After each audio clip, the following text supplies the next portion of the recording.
Christopher James Barús.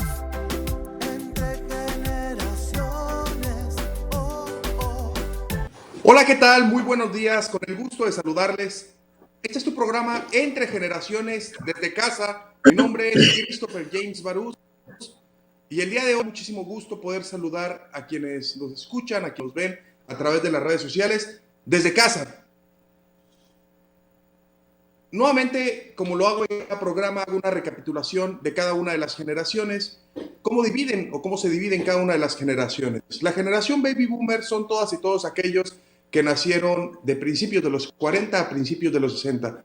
La generación X, los de mediados de los 60 a principios de los 80. La generación Millennial, aquellos que nacimos de mediados de los 80 a finales de los 90. Y la generación Centennial de finales de los 90 para acá.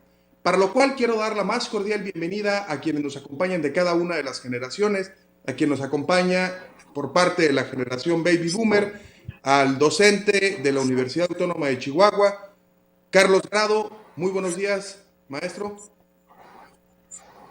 Gracias, Christopher. Muy buenos días. Gracias. A quien nos acompaña a la generación X, muy buenos días. Buenos días, muchísimas gracias por la invitación. Buenos días. Gracias, al Cori. Público. Ya que también nos acompaña representando, ya también panelista en algunas ocasiones, es el contador público representando la generación millennial, Agustín Mora. Agustín, muy buenos días.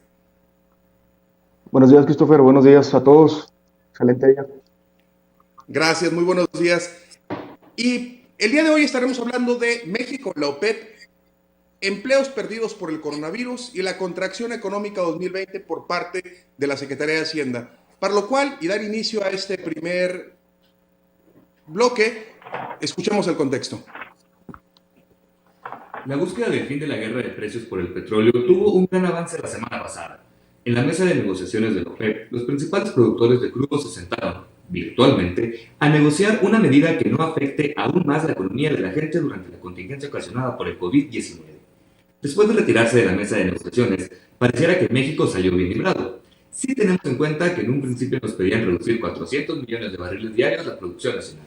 Hablemos entre generaciones.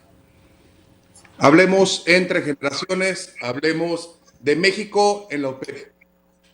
Maestro Carlos Grado, ¿qué opinión le merece este gran tema que ha polemizado en la última semana? Bueno, pues antes que nada felicitando al programa. Es un excelente tema, muy actualizado, muy relacionado con la economía de nuestro país. Yo iniciaría la conversación en términos de que México no es miembro, es un invitado, es como un invitado, entonces es muy diferente la relación en términos jurídicos. Creo que en esa reunión que se llevó a cabo la OPEP y con Rusia principalmente, fueron los que se pusieron de acuerdo para iniciar la guerra del oro negro. Ellos iniciaron esta situación a pesar de que el proceso en términos de que tiene que ver el petróleo, el comercio internacional y barril de petróleo, la demanda estaba muy baja. Primero, pero en 2019 hubo desaceleración económica. Al inicio del 2020 recesión económica y posteriormente viene el factor de lo que es el COVID-19. Esto es la demanda de petróleo a nivel global, una depreciación que se registraron en días pasados. El precio del barril hasta en $10. Hoy en la actualidad se encuentra en 16.54.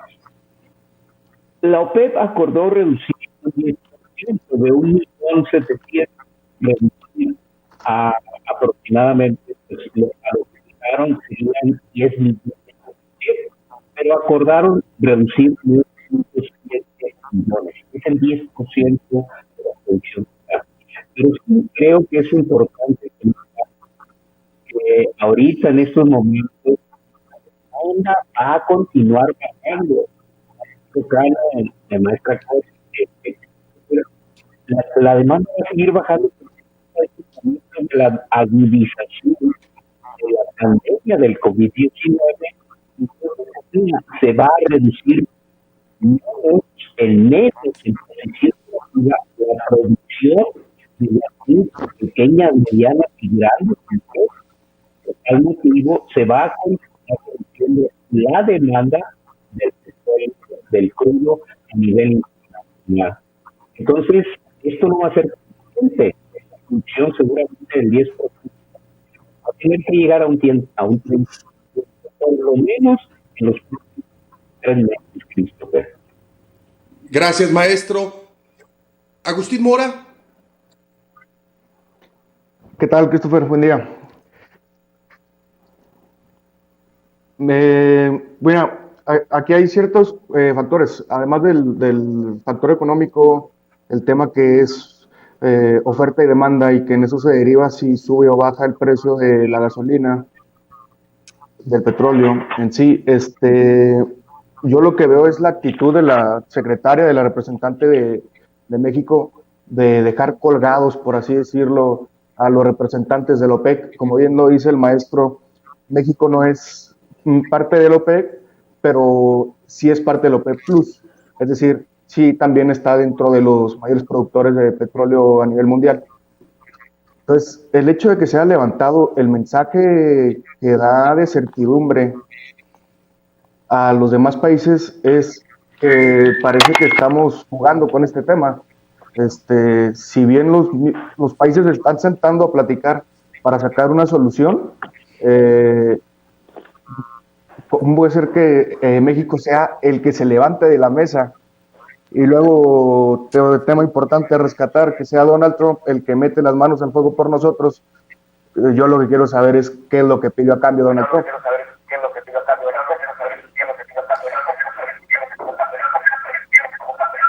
Cori. Bueno, pues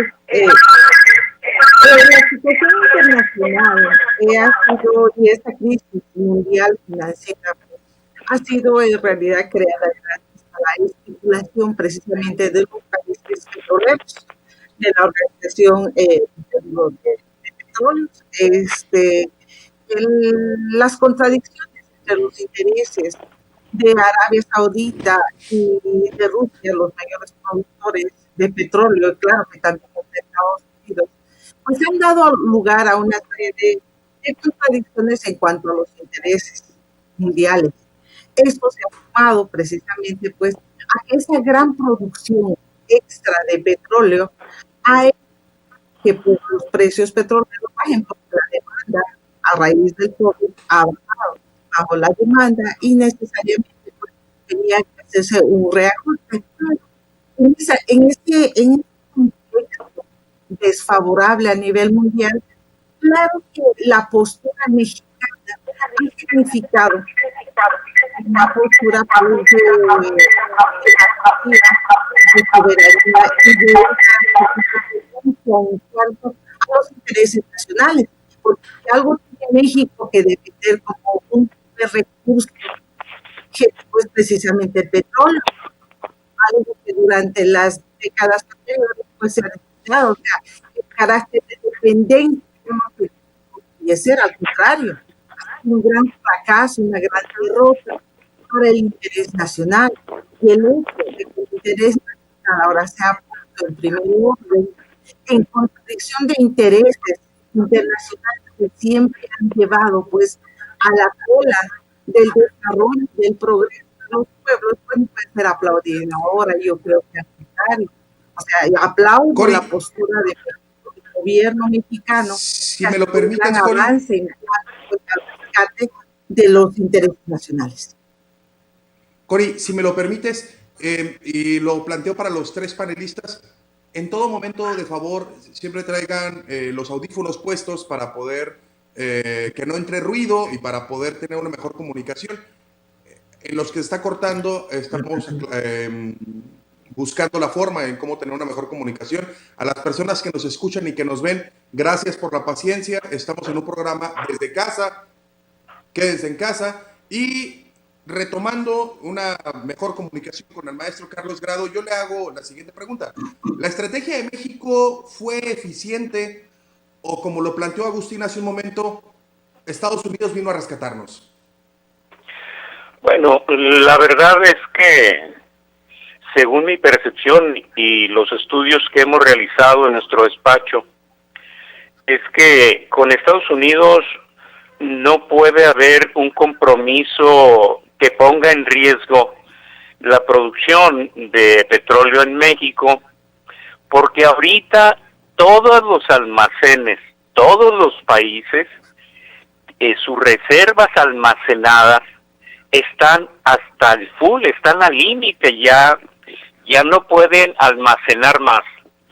Estados Unidos es el mejor comerciante del mundo, y es que con México no es porque nos esté ayudando en términos de vecindad o porque somos miembros del TEMEC y actualmente el Telecán.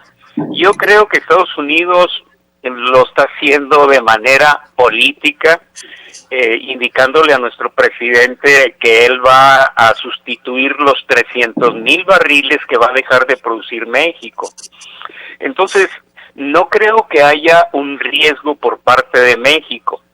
Ahora, desde el punto de vista técnico-económico, el precio del barril internacional de la mezcla mexicana no va a tener mucho efecto en los precios internacionales el no reducir los 300,000, aunque ya lo redujo Estados Unidos.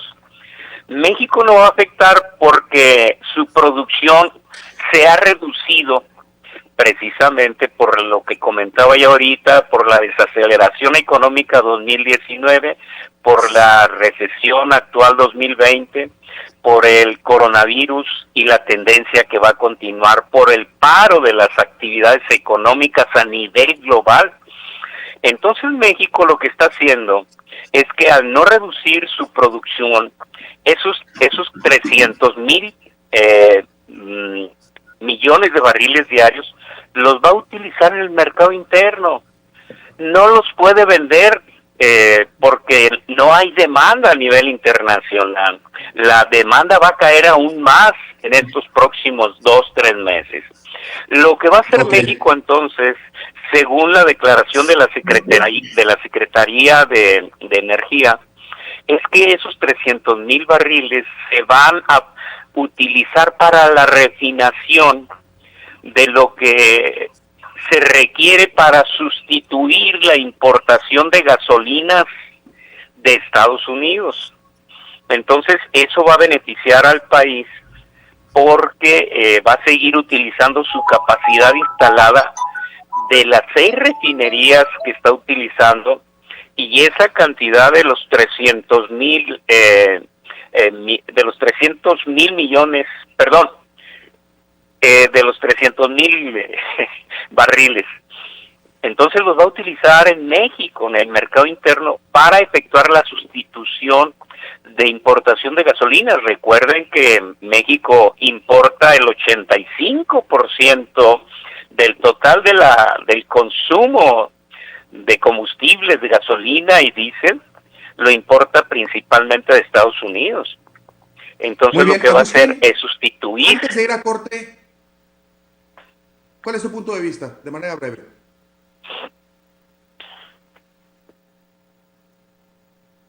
Perdimos a Agustín en el audio. Voy a ir a un corte para continuar y para regresar con el siguiente punto y retomar un poco de México en la OPEP. Estás Entre Generaciones, continuamos.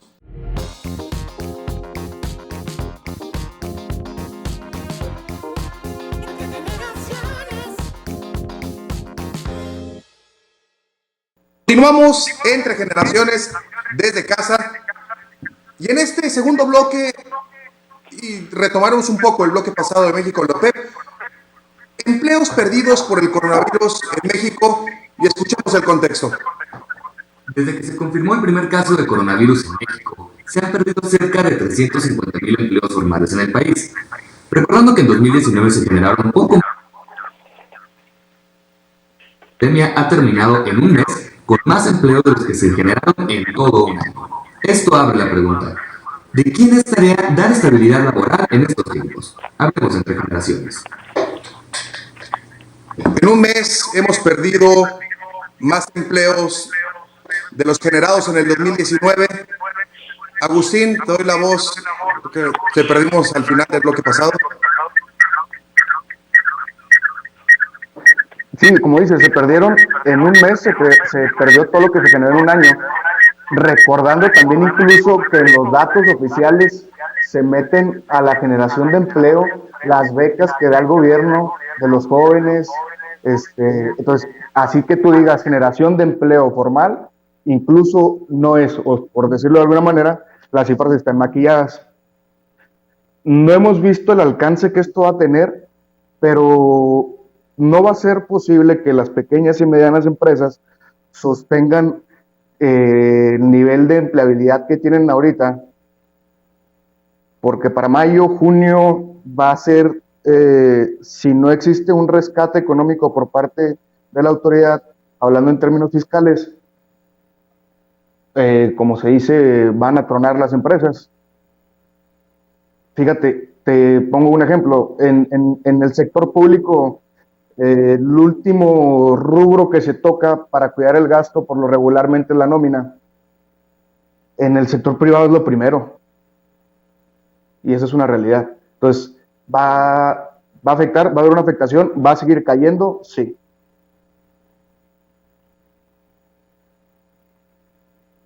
Apoyo al sector empresarial de MIPYMES, de micro, pequeñas y medianas empresas. Sin embargo, la declaración anual de impuestos no fue modificada. Aquí en México, no el presidente no de la República hizo un anuncio hace pocos días y se esperaba un gran anuncio de rescate económico para todas las MIPYMES y lo seguimos esperando. ¿Cori? Sí, nada más me gustaría complementar algo acerca de la primera parte, nada más de manera breve. O sea, la política y la diplomacia mexicana del gobierno mexicano fue tan acertada que la misma OPEP tuvo que consensuar y aceptar el hecho de que nada más México produzca 100,000 barriles diarios. Menos de 100,000 barriles diarios. Y es decir, e inclusive condicionando de mayo a junio y de ahí en adelante seguir el curso normal de la producción. Es decir, yo creo que es necesario tener en cuenta que inclusive antes del COVID, ¿sí?, de la pandemia, el presupuesto de egresos de la nación estaba completamente asegurada por una serie de medidas que se había tomado con anterioridad. Entre estas medidas, en el caso de la OPEP y de la producción petrolera, pues tenemos simple y sencillamente un gran seguro, que por eso necesariamente tuvieron que aceptar los países petroleros la postura mexicana. Fue un gran avance. ¿Por qué? Porque México tiene un gran seguro acerca de los niveles de producción que tendrían los mismos petroleros que pagar en caso de que la diferencia entre la producción actual y la producción que viene después se tenga que pagar de alguna manera. Entonces, la política mexicana si no lo van a pagar está asegurada, está asegurada. Además de eso, con toda la serie de fondos y programas sociales que se han venido desarrollando antes de la pandemia. Tenemos como ejemplo el hecho de que el presidente Andrés Manuel López Obrador pues ha ido antes de la pandemia, fue y recorrió todos los estados y cada uno de los municipios para tener en cuenta cómo estaba la situación de la salud a nivel nacional. Se fueron tomando medidas independientemente de toda la crisis financiera que se venía asomando. Por eso sostengo que fue acertada la participación y fue ejemplo de priorización de lo que es necesario para un país, el rescate de sus recursos naturales, entre ellos en primer lugar está el petróleo. Y como Agustín, mencionabas algo... eso tiene que tocar el problema o la situación laboral En cuanto a esa situación, pues la idea del Estado pues es garantizar que la mayor parte de los empleos sean garantizados. Quien está violando esos son Cori, sectores económicos, como los grandes dame empresarios, oportunidad. que recurriendo a medidas ilegales e inhumanas han empezado a recortar. Por eso mismo la postura nacional es de que, bueno, si es tanta la preocupación humana que genera acerca el de los empleo, empresarios, es el empresario. si es tanta la preocupación, Cori, bueno, que se empiecen dame a pagar oportunidad, Cori, todas las sin deudas que se monopolizar la tienen palabra, al Estado. de dar la voz a otro participante. Sí, perdón. Y aquí les hago una respetuosa petición a los tres, que no monopolicemos la palabra porque estamos a distancia, y al estar a distancia luego agarramos vuelo y perdemos de vista el punto central, y esto es debatir, analizar e intercambiar distintos puntos de vista sin monopolizar la palabra, de favor. Es decir, pasar el balón a todos. Sí, perdón. Maestro Carlos Grado. Sí, Christopher. En términos de lo que se refiere al desempleo, sin duda, lo que yo comento nuevamente, esta es una situación multifactorial. Ya lo había mencionado, lo que sucedió en el 2019, México cerró precisamente con un PIB negativo de menos el 0.1%. China perdió el 50% de su PIB, del 12 bajó al 6%. Latinoamérica, Europa, etcétera.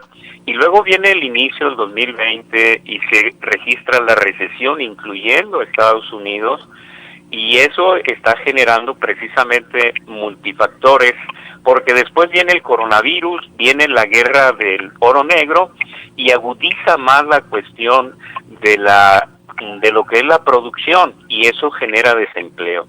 En el caso de México, sin duda el desempleo que se perdió en febrero, la tasa de febrero fue del 3.7%, la del 2019 del 3.1%.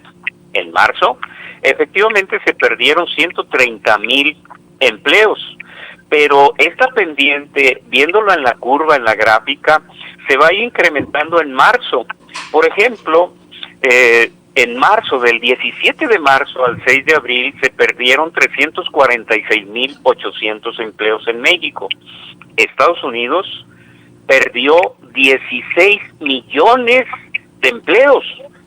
Estados Unidos tiene una solicitud por desempleo de 16,600,000.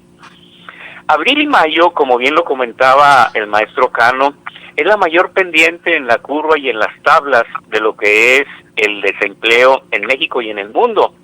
Esta situación entonces se está generando por el paro precisamente de la demanda y por el paro de la producción, está generando precisamente estos factores que estoy comentando, porque es todo un proceso. Pues estamos llegando a situaciones de que en los ciclos económicos seguramente lleguemos a crisis económica. Afortunadamente esto es coyuntural. Los bancos, por ejemplo, los bancos están reestructurando la cartera vigente, los financiamientos vigentes, los están reestructurando a 6 meses con plazo de gracia, sin pago de intereses ni capital de aquí a 6 meses. Entonces lo que estamos nosotros visualizando en términos econométricos es que seguramente esto sea muy coyuntural y no dure arriba de 3 o 4 meses, pero la agudización viene en el próximo mes. Probablemente a mitad del próximo mes de mayo es cuando empiece ya el punto de inflexión en términos de sanidad, de enfermedad, y en términos económicos se va a proyectar un poquito más. Nosotros hemos tomado varios factores. Lo que dice la información oficial, según el presidente de la República, dice que el punto de inflexión va a ser el 10 de mayo. Nosotros creemos que va a ser hasta junio, julio, cuando ya se dé el punto de inflexión. Entonces, aquí lo interesante es analizar los números, como bien lo decía la maestra Espinosa, en términos de la inversión. En México, la inversión que se generó la privada en el 2019 bajó el 5.5%, la pública el 11%, pero hay que entender en términos ponderados que el gobierno invierte el 3% del total de la inversión pública es el 3% proveniente del gobierno, el sector externo es un 2% y el sector privado es el que más invierte. Estamos hablando del 16% del total de la inversión, que es un 21%, pero desafortunadamente el 2019 se redujo. ¿Por qué? Por la falta de confianza en la administración del primer año del presidente López Obrador. Y por esa razón, sí, lo que decía ahorita el maestro Cano, los generadores de empleos es el sector privado. El que genera el Producto Interno Bruto es el sector privado, a través de los empleos y a través de la inversión ponderada es quien más debe de invertir. Desafortunadamente, muy bien, tanto el sector privado como el gobierno decrecieron el año 2019. Gracias, maestro. Agustín. Mira, hacer varias precisiones. Lo mencionaba la maestra. Mientras estaba pasando una crisis a nivel mundial, mientras el COVID tenía paralizado Europa, Asia, mientras el precio del petróleo hacia abajo, Andrés Manuel seguía con su agenda personal, porque no entiende que para estas nuevas épocas, para estos nuevos retos, tiene que cambiar, ¿sí? El problema de Andrés Manuel es que es una persona adulta, grande, mayor, con ideas viejas, que ya va a ser muy difícil que cambien. Entonces, ese es el problema. Decía la maestra, se andaba paseando por todos los estados. Cuando en China estaban en cuarentena, en Italia tenían miles de muertos. Dices, bueno, ese es el ejemplo de presidente que tenemos. Pide solidaridad al empresariado, hablando del tema del empleo, que es el que se toca en este bloque, pero no hemos visto una solidaridad por parte del gobierno con los generadores de empleo.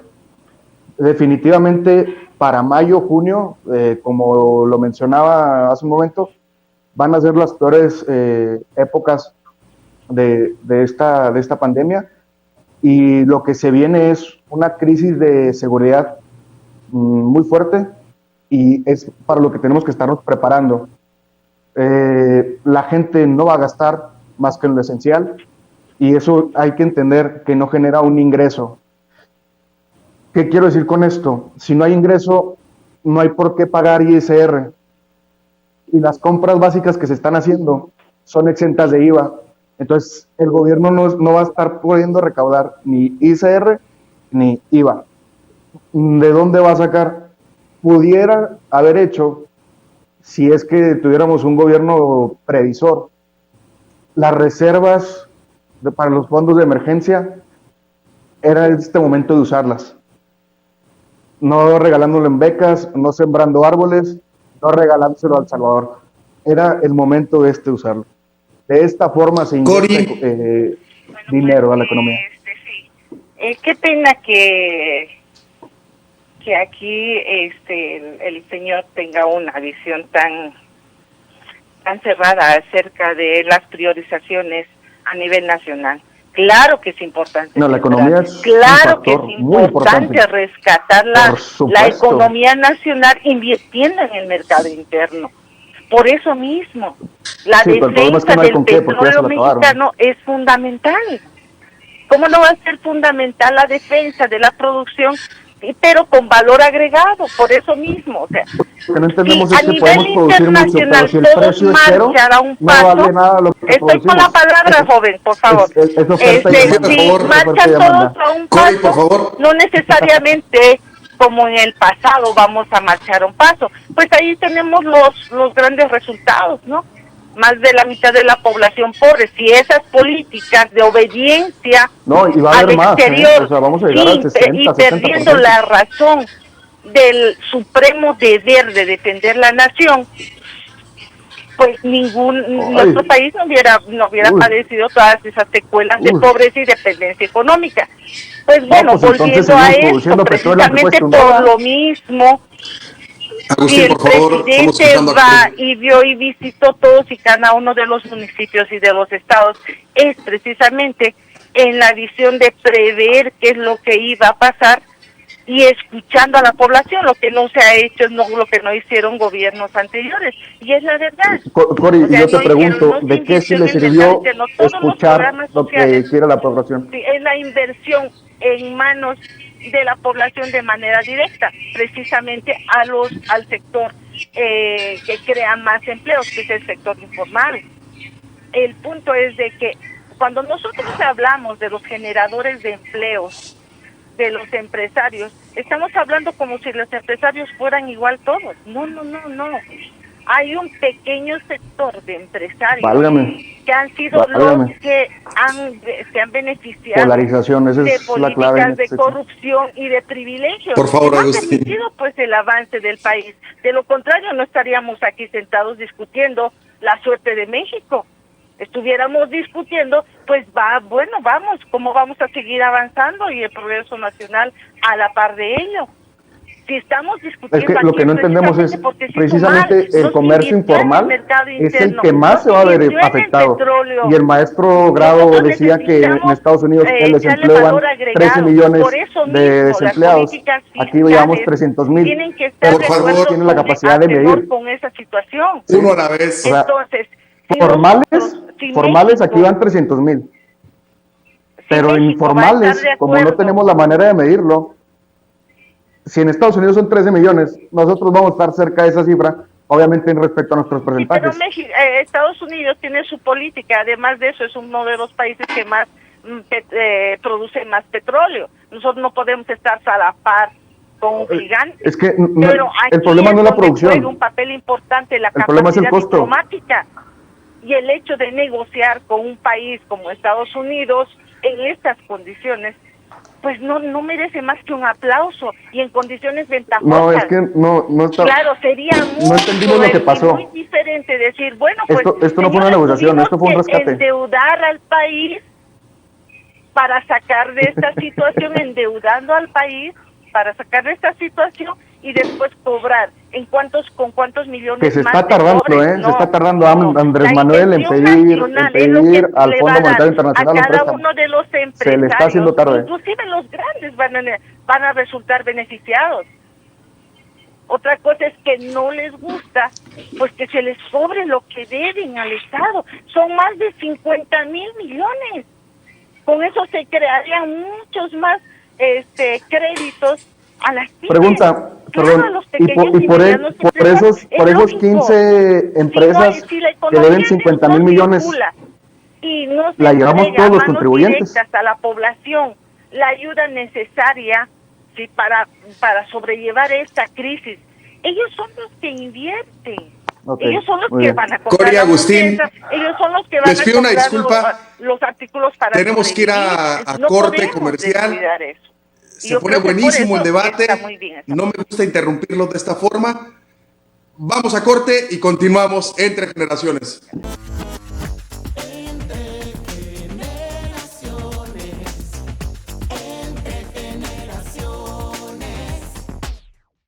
Continuamos entre generaciones. Anuncia la Secretaría de Hacienda y Crédito Público contracción económica para el 2020. Escuchemos el contexto. En medio de la crisis de salud y la crisis económica, el pronóstico de la Secretaría de Hacienda para este 2020, en lo que al desempeño de la economía nacional respecta, no es muy alentador. Una contracción de hasta el 3.9%. La información fue dada a conocer después del informe trimestral del Gobierno Federal, en el que se esperaban las medidas económicas para contrarrestar el efecto COVID-19. Hablemos de generaciones. Hablemos entre generaciones. Maestro Carlos Grau.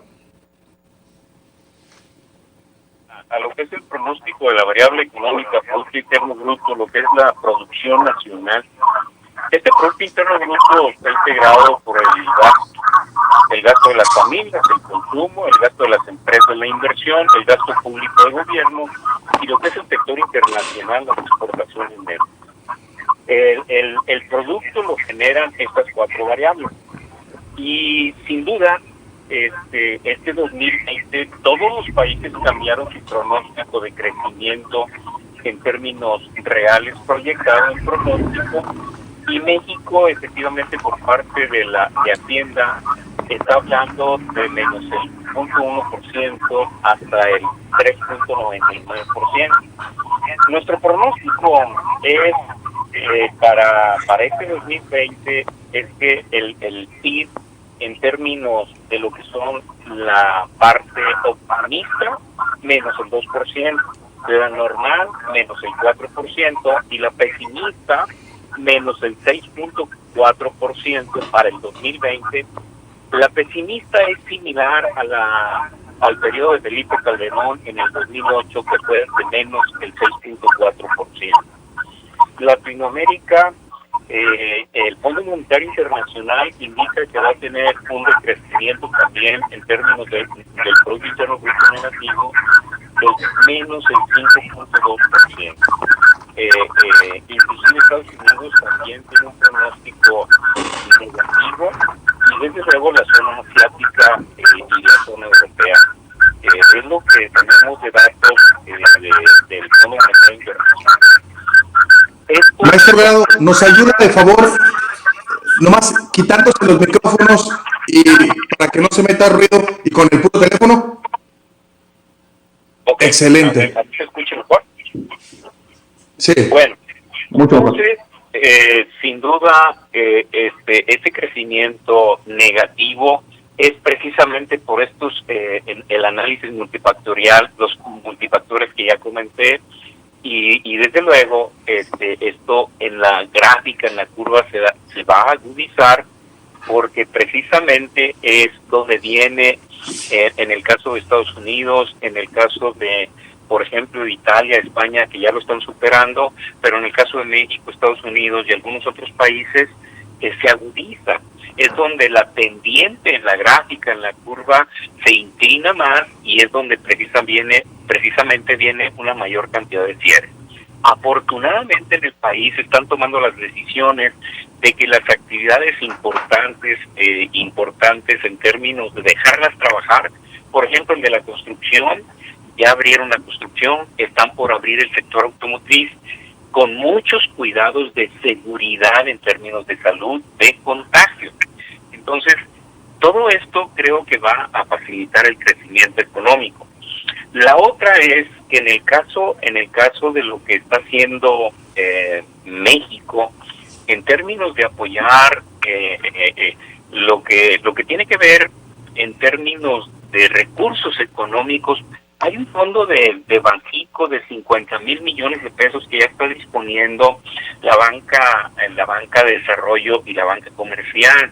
Están apoyando también con el Seguro Social, les permitió una prórroga en la paga, en lo que es el pago de las prestaciones sociales en términos de salud del Seguro Social, hasta 4 años, 48 meses.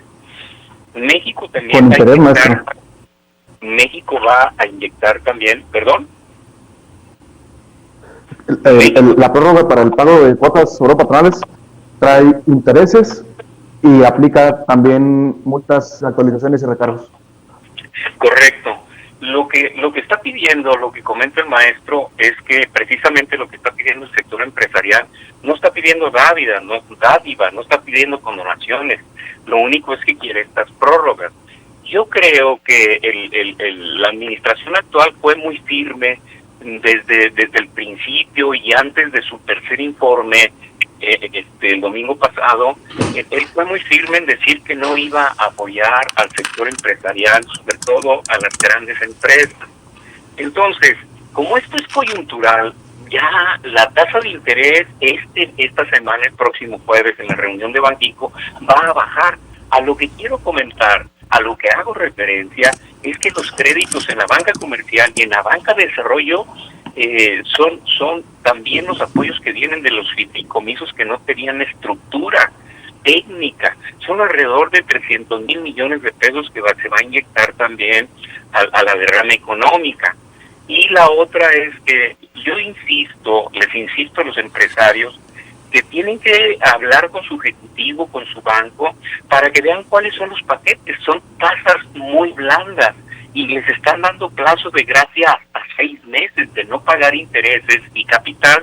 Como es coyuntural, se supone que para el próximo mes de julio, agosto, de septiembre, ya empiece el punto de inflexión, y por eso es que se le están dando esos 6 meses en la banca comercial. Ahora también todas las secretarías tienen fondos que van a seguir aportando, como es el caso de los fondos de TIRA, de DIDEC, de CONATUR, que van a seguir aportando a través del Banco de México con tasas muy blandas, más baratas que las tasas de la banca comercial. Entonces, todo esto, sin duda, a lo que se refiere el presidente de la República, de que es coyuntural, pues es a un corto plazo, muy corto plazo. Estamos hablando en términos económicos de punto de inflexión, máximo 5 meses, según nuestros estudios, y yo insisto, o sea, los bancos comerciales están proyectando las reestructuras de los créditos vigentes hasta 6 meses con plazo de gracia. Ese es otro factor indicador de que máximo el punto de inflexión puede durar 5 a 6 meses. Yo creo entonces que lo importante es que los empresarios por lo pronto se acerquen a la banca comercial, a la banca de desarrollo. ¿Cuáles son los fondos de estos fideicomisos, de descuentos, de fomento económico de Banco de México, y estas aportaciones que van a hacer las secretarías y la banca de desarrollo? Porque es muy poco lo que requieren las empresas. Estamos hablando de 2 meses prácticamente, de abril y mayo, porque y no son todas las empresas. Básicamente lo que nosotros construimos es un comercio informal en México. Nosotros construimos un comercio informal de más de la mitad, más del 50% en la informalidad, y no habíamos tenido incrementos de sueldos para reactivar el mercado interno, salvo el 2018, que fue el 2019 el 16%, y el 2020 que fue del 20%, y en el caso del 2019 el 100% en toda la zona fronteriza de México. Precisamente ese es un objetivo fundamental, el reactivar el mercado interno. Lo está haciendo Estados Unidos, lo está haciendo Francia, que es lo que se llama en la globalización el proteccionismo. Y entonces, gracias, maestro. Creo que nos va a ayudar a construir un modelo económico para acertar más la realidad. ¿Hasta cuánto tiempo nos vamos a tardar para llegar al punto de inflexión? Gracias, maestro. Cori, ¿qué acciones está implementando el gobierno federal para mitigar el impacto negativo a la economía mexicana? De manera precisa, Cori. Precisamente, todo lo que el maestro acaba de decir, muy acertadas las palabras. Está el Banco de Desarrollo, y además de eso se trata de crear seguridad en el mercado interno. Necesitamos que el sector productivo de las empresas estatales que generan empleos formales sean aseguradas. Y se aseguraron porque hay un fondo, como decía bien el maestro, de más de 50,000 millones de pesos. Entonces, yo creo que eso va a ser una de las garantías, además de los fideicomisos y todo el rescate que se ha hecho de dineros producto de la corrupción.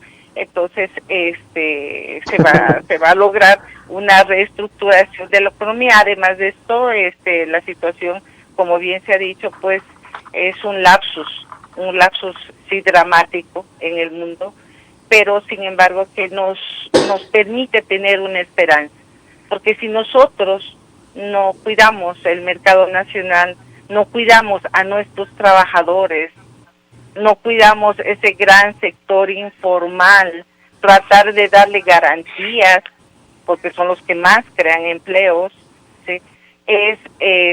No tendríamos pues posibilidad de salir de esta gran crisis.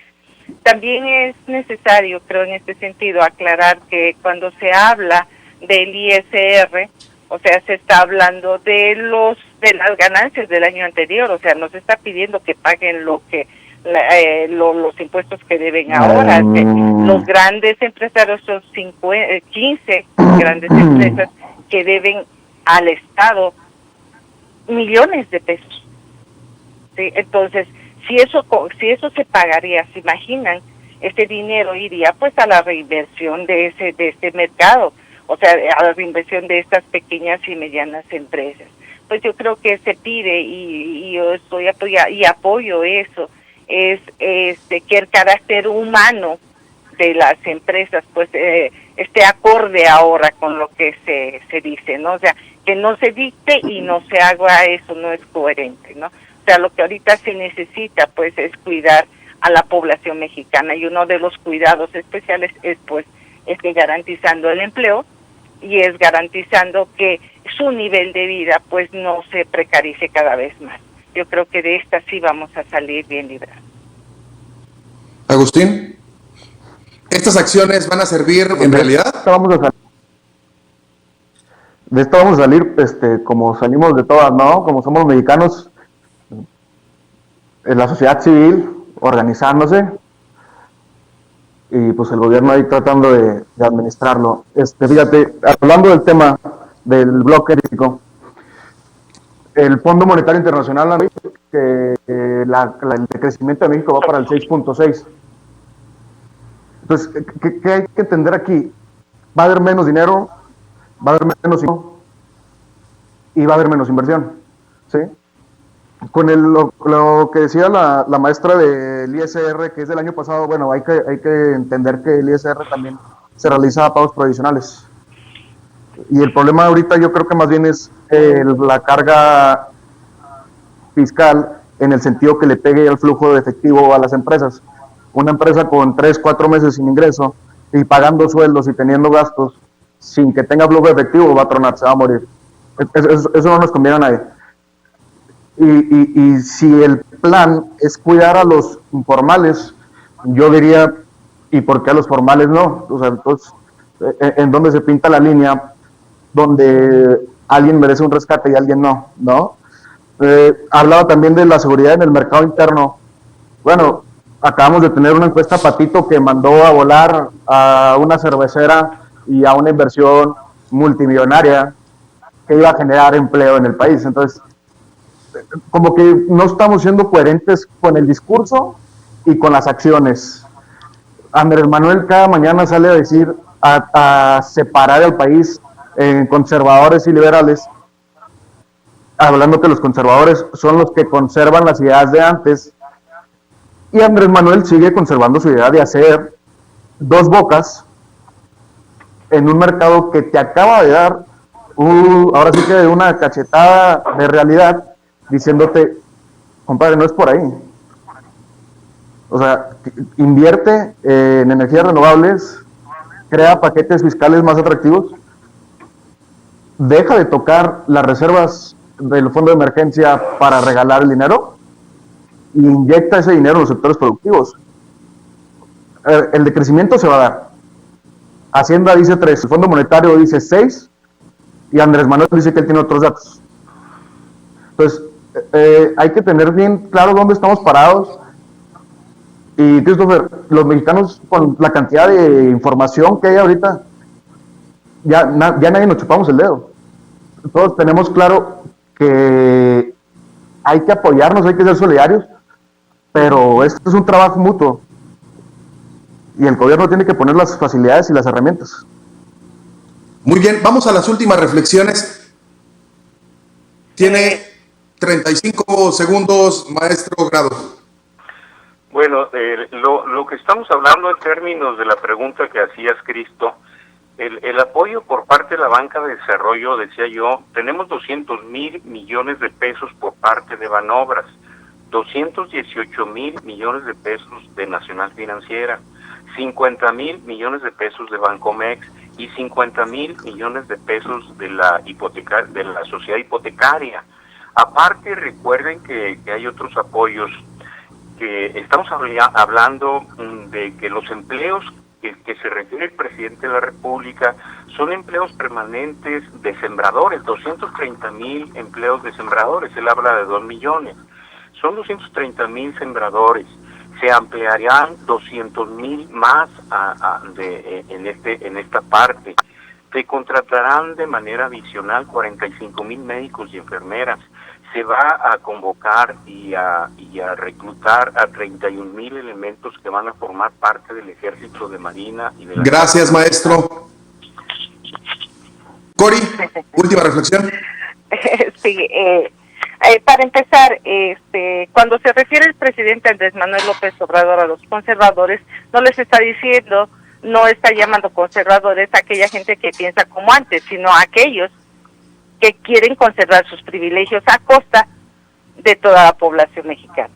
En segundo lugar, como bien decía el maestro, pues sí se está invirtiendo y sí se tienen recursos que van a garantizar. Si invertir en el campo, si invertir en los estudiantes, si invertir en los jóvenes que no tenían rumbo ni apoyo alguno, es un fracaso, estamos mal. Claro. Gracias, que Cori. Se debe invertir en la Agustín. Gente. Y ese es un gran acierto. Gracias, Cori. Agustín, última reflexión, tus 35 segundos.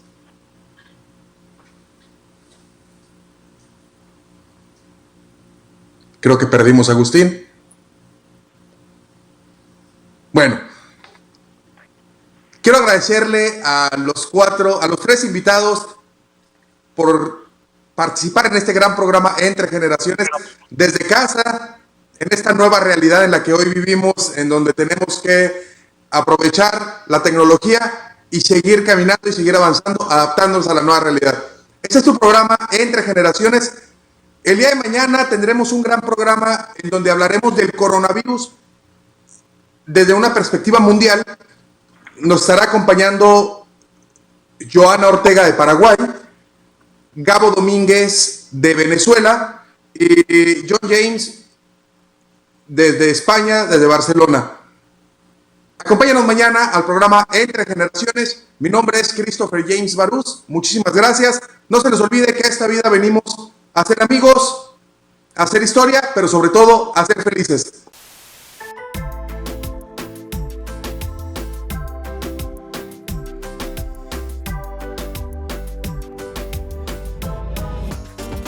Escúchanos de lunes a miércoles de 9 a 10 de la mañana. Entre Generaciones, con Christopher James Barús.